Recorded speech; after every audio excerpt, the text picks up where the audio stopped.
Assalamualaikum warahmatullahi wabarakatuh. Saya Siti Salwa binti Nur Arifin bersama rakan sekumpulan saya Siti Nurjana binti Muhammad Sayuti. Kami daripada unit PISMP Pendidikan Islam 6 akan membentangkan tugasan dua pembentangan berkaitan dengan pentaksiran berterusan khusus PIMK 3083 pengajian fiqh. Okey, seterusnya kita akan lihat dulu apakah isi kandungan pembentangan kami. Baiklah, dimulakan dengan penyataan isu. Kami akan memberikan satu isu berdasarkan kriteria yang telah disebutkan dalam arahan tugasan pentaksiran berterusan tersebut. Kemudian kami akan jelaskan tentang definisi faraid. Seterusnya akan diteruskan dengan pembahagian penerima faraid, senarai harta yang ditinggalkan oleh si mati dan cara pembahagian harta berdasarkan harta yang telah ditinggalkan itu. Kemudian yang terakhir barulah kami sertakan rujukan kami semasa menyelesaikan tugasan ini. Seterusnya kita lihat penyataan isu berdasarkan kriteria soalan tugasan yang telah ditetapkan.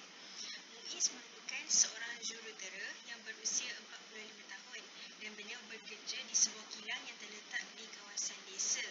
Menjadikan gaji bulanan yang diperoleh oleh Muiz adalah sebanyak 5,400. Tempoh perkhidmatan Muiz adalah selama 20 tahun. Suatu hari, Muiz telah terlibat dalam sebuah kemalangan yang merangkut nyawanya. Muiz meninggalkan seorang isteri, 2 orang anak lelaki, seorang anak perempuan, bapa dan ibu serta seorang adik-beradik lelaki. Beberapa bahagian harta miliknya perlu dibahagi mengikut kadar faraid kepada ahli keluarga yang ditinggalkan olehnya. Okey, jadi kita lihat dulu apakah yang dimaksudkan dengan faraid. Dari segi bahasa, faraid bermaksud menentukan, memastikan, menghalalkan dan mewajibkan. Istilah syarak pula, faraid merupakan pembahagian harta seorang Islam yang telah meninggal dunia sama ada beliau meninggalkan wasiat atau tidak sebelum kematiannya. Harta yang dibahagikan kepada ahli waris adalah baki harta yang ditinggalkan setelah ditolak kepada beberapa perkara, yang antaranya ialah pembiayaan pengurusan jenazah, hutang pewaris dan wasiat yang dibenarkan oleh syarak, yang mana wasiat ini mestilah tidak melebihi 1/3 daripada jumlah harta. Harta yang boleh difaraidkan adalah sebagai contoh tanah, rumah, kereta, wang simpanan, wang KWSP dan sebagainya, yang mana sekiranya tiada penama diletakkan, maka harta tersebut boleh difaraidkan. Akan tetapi sekiranya harta tersebut telah diletakkan penama atas nama sama ada nama isteri, nama anak, maka harta tersebut adalah milik kepada penama tersebut setelah si mati ini tiada. Jadi harta tersebut tidak boleh difaraidkan.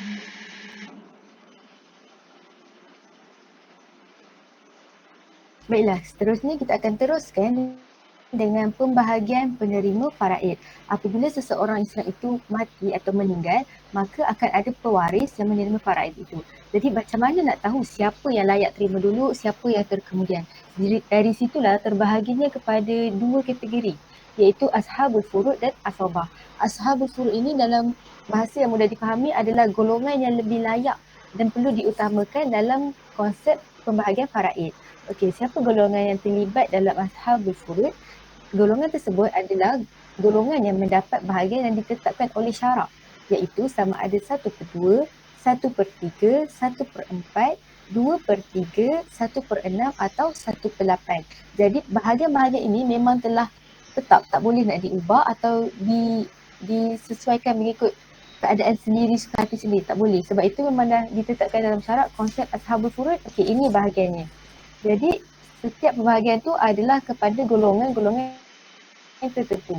Golongan tersebut adalah isteri atau suami, ibu atau nenek, bapa atau datuk, anak perempuan atau cucu perempuan, saudara perempuan kandung, saudara perempuan sebapa dan saudara seibu.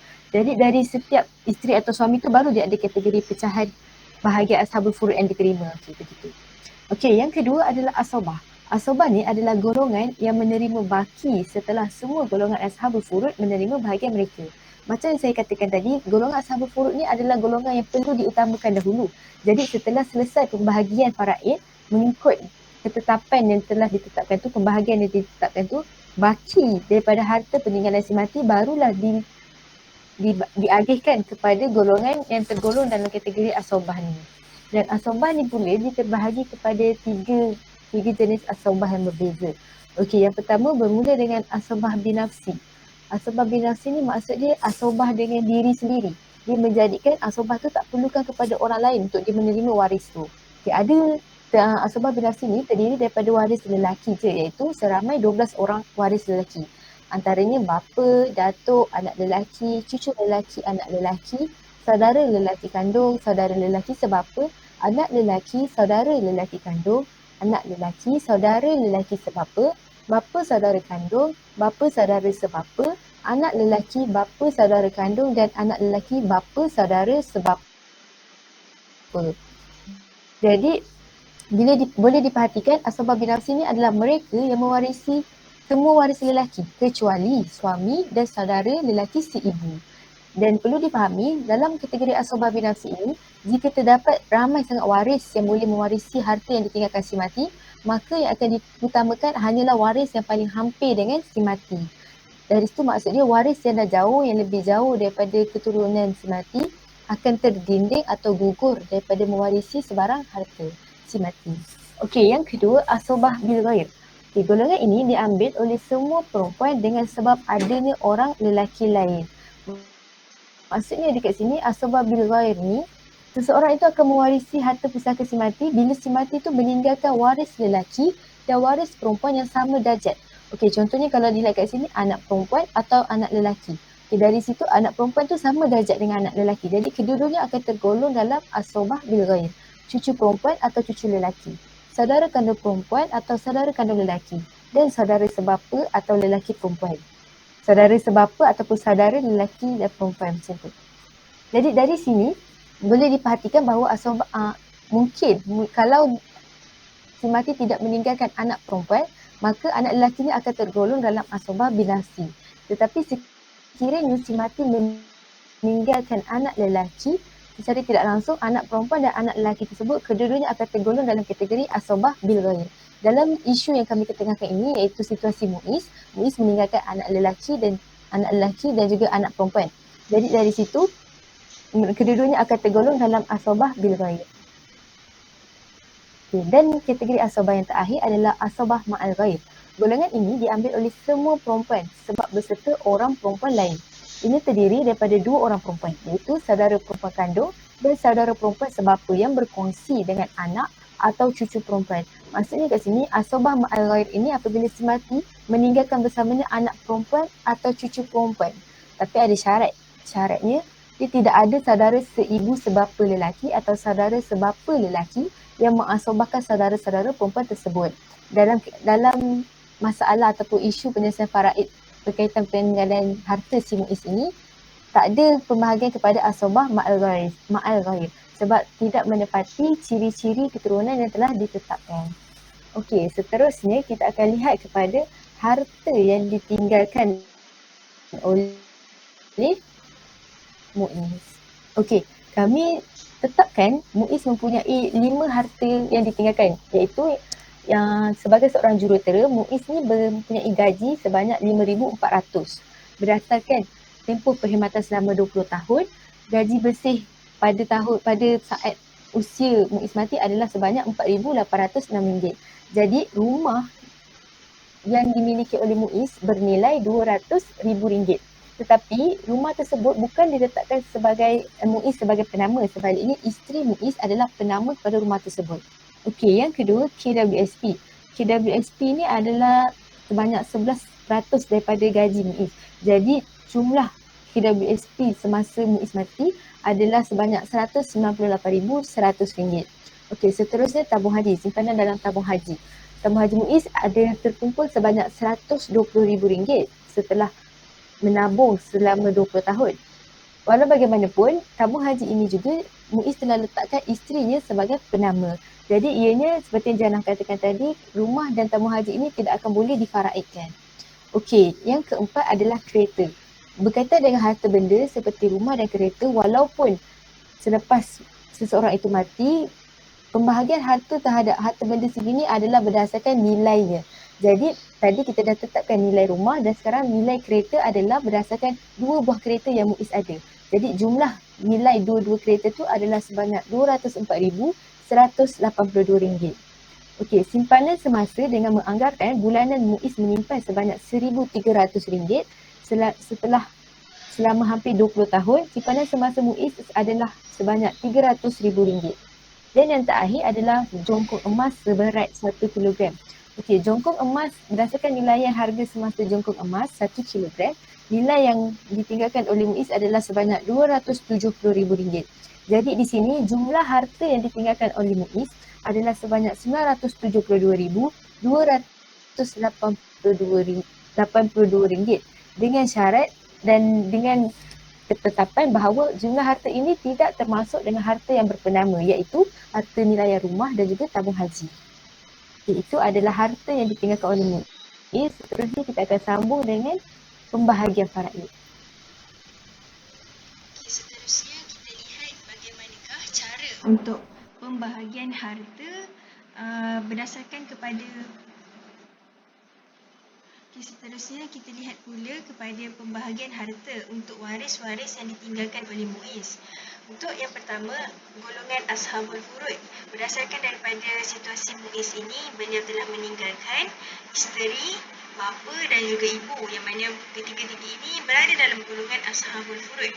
Okay, isteri akan memperoleh bahagian sebanyak 1/8 bahagian ataupun 9/72 bahagian. Jadi untuk kiraan 9/72 didarabkan dengan jumlah harta keseluruhan yang dimiliki oleh Muiz, iaitu sebanyak RM972,282. Jadi jumlah yang diperoleh oleh isteri Muiz adalah sebanyak RM121,535.25 Untuk bapa dan ibu Muiz, kedua-duanya memperoleh bahagian yang sama banyak, iaitu sebanyak 1/6 bahagian ataupun 12/72 bahagian. Jadi 12/72 didarabkan dengan RM972,282 menjadikan jumlah yang akan diperoleh oleh bapanya ialah RM162,047. Disebabkan bahagian yang sama diterima oleh bapa dan ibunya, maka nilaian harta yang diperoleh juga adalah sama, iaitu sebanyak RM162,047. Okey, jadi seterusnya kita lihat pula kepada bahagian asabah bil ghair. Jadi berdasarkan daripada masalah Muiz ini, waris-waris yang ditinggalkan dan berada dalam golongan asabah bil ghair ini ada tiga orang, iaitu anak lelakinya yang pertama, anak lelakinya yang kedua dan seorang anak perempuan. Jadi kalau kita lihat kat sini berdasarkan daripada yang Salwa terang tadi, asabah bil ghair ini anak lelaki akan menerima bahagian sebanyak 2/5 bahagian. Disebabkan dia sepatutnya 2/3, akan tetapi disebabkan Muiz ini ada 2 orang anak lelaki, maka pembahagiannya perlu dibesarkan lagi supaya anak lelaki dan anak perempuan akan menerima jumlah yang sepatutnya. Jadi anak lelaki akan menerima 2/5 dan manakala anak perempuannya akan menerima separuh daripada bahagian yang diterima oleh anak lelakinya tadi. Jadi berapa nilai yang diterima oleh anak lelaki? Okay, kalau kita lihat dekat sini, 2/5 bahagian akan didarabkan dengan baki daripada harta setelah ditolakkan daripada jumlah harta ditolakkan dengan jumlah yang diterima oleh ashabul furud tadi. Jadi jumlahnya adalah sebanyak RM526,652.75.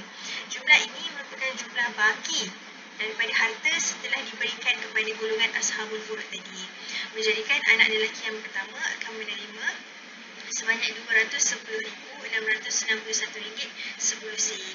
Jumlah yang diterima oleh anak lelaki yang pertama ini adalah sama dengan jumlah yang diterima oleh anak lelaki kedua, iaitu sebanyak RM210,661.10. Untuk anak perempuannya akan menerima 1/5 bahagian, menjadikan 1/5 didarabkan dengan RM526 maafkan saya, RM526,652.75 Jadi jumlah harta yang diterima oleh anak perempuannya adalah sebanyak RM105,333.55. Jadi selesailah untuk ashabul furud dan ashabul bil ghair. Jadi seterusnya Okey, berdasarkan situasi yang kami nyatakan tadi, Muiz juga mempunyai seorang saudara ataupun adik-beradik lelaki. Jadi kalau diikutkan berdasarkan penerangan kami, adik-beradik lelaki ini tergolong dalam asobah binafsi.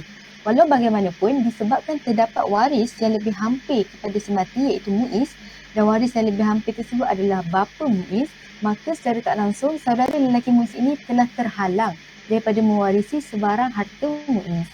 Jadi harta pembahagian yang diterima olehnya adalah 0/72.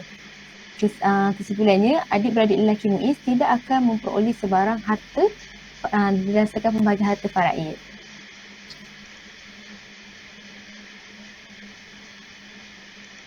Okey, jadi itu sahaja berkenaan dengan pembahagian harta dan